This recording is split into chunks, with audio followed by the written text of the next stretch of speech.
Have you ever tried to kill bedbugs on your own before? Well, this method is the perfect solution for tackling these pests. Bedbugs may be tiny, but their impact to your home can be huge.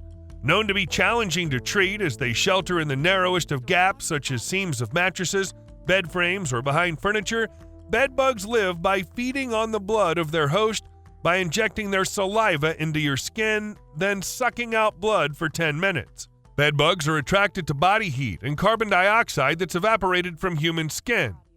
One meal can last each bug about 3 days in warm temperatures, but by living dormant, it can survive for up to a year without a meal.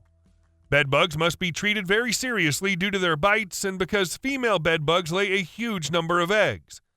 Each time a bedbug bites a human, it's possible to develop an allergic reaction with itching and redness around the bitten area.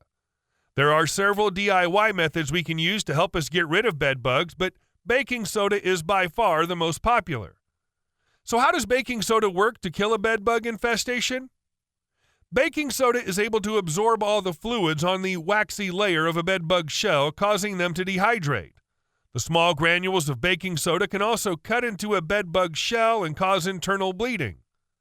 So here's the baking soda method. Sprinkle baking soda around the key hotspot areas where bedbugs frequent, such as the mattress, around the bed, carpets, cracks, and crevices where they might be hiding.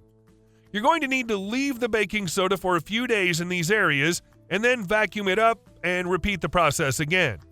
This may take a few months to fully eradicate them completely, but it'll get the job done.